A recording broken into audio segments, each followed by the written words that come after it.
Speaking of glass, let's talk about Bing Dwen Dwen. I don't want to talk about that horrible panda monster. When I first saw that mascot, I was like, what is this thing? Yeah, nobody really liked him when he was debuted a few years ago as the official Olympic mascot. And he looks like a panda bear who's kind of encased in, it's been called an ice suit, and then they started saying it was a space suit because he was a panda from the future of winter sports coming. Well, why would he be from space? Look, this whole thing is very unclear. No, he's from China, but he represented space in the future Olympics. He gave up his citizenship for a space citizenship. Oh, okay. Well, I compete for space in the Olympics. Well, there we go. I like that. Well, pretty soon that's just going to be competing for China. But yeah. Ooh.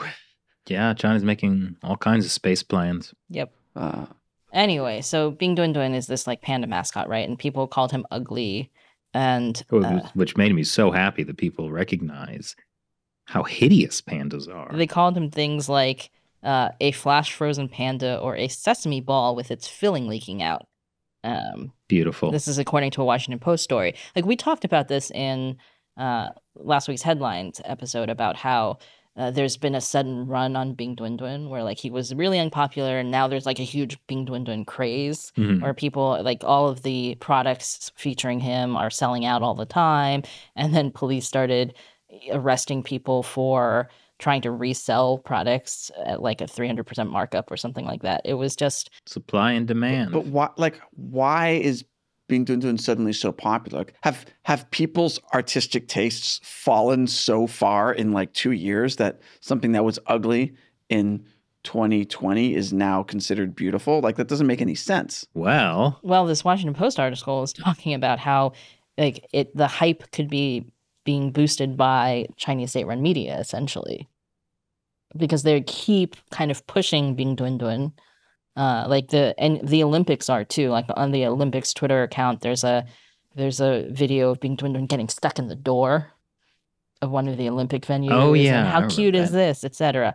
Not cute at all. But what's also interesting is that according to an analysis by the Sydney Morning Herald, almost 20% of accounts posting on Twitter about Bing Dwen Dwen were created in the last month. Which makes it sound like one of those kind of inauthentic, coordinated campaigns, like the whole hashtag thing that they were trying to do with the genocide games. No, a lot of people, when they create Twitter accounts, use a profile picture from Shutterstock. And they have no followers, and they don't follow anyone. I know what the post about Bing Dwen Dwen all the time. I know what the Bing Dwen Dwen suit is. It's one of those guys from Among Us because he's so sus. Oh, well, what I thought is that it kind of looks like PPE in a weird way. Like, it reminds me of the people wearing the full suit PPE everywhere in the Olympics. But of course, the mascot was created before the pandemic. Yeah, so it's not supposed to be, but it kind of reminds me of that. It's just prescient. But they were was it called hashtag bombing? The genocide games hashtag a while ago, where these researchers from Clemson University did a study where they looked at hundreds of thousands of tweets that were talking about the genocide games, and a lot of them prior to January of this year had nothing to do with the Olympics.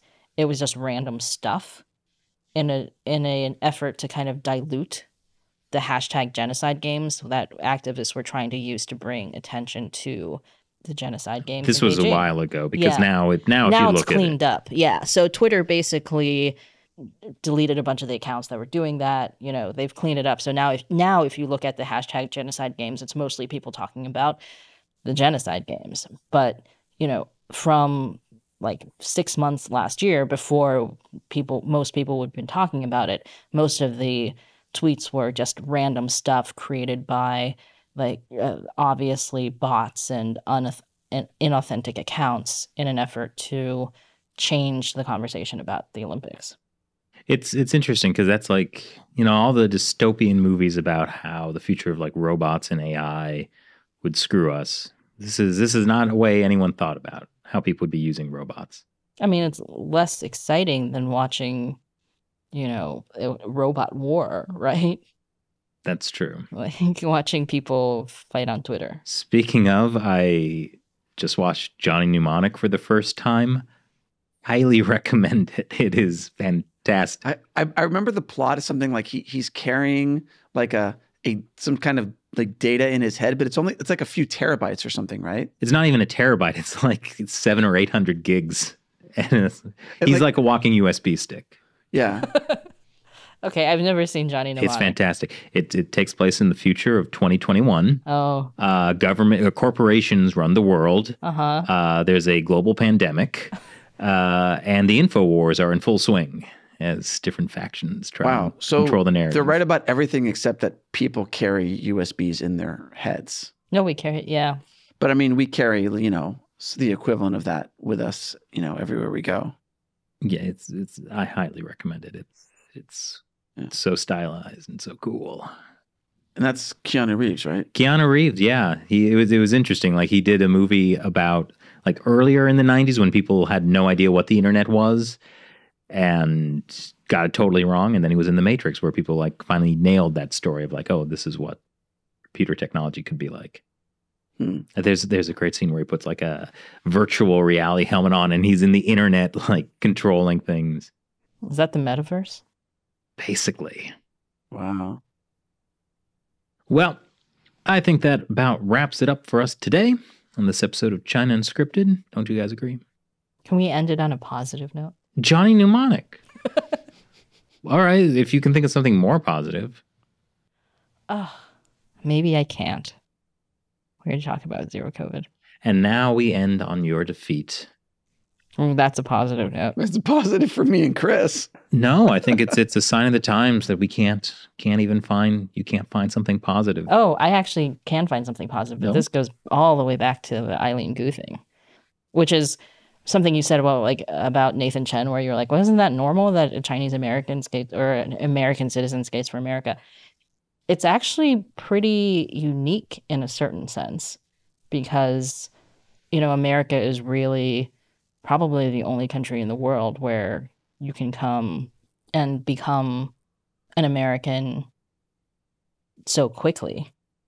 I mean, there's still a lot of difficulties with getting American citizenship for a lot of people, but like I'm thinking about culturally, you can become American, your family can become American in a generation.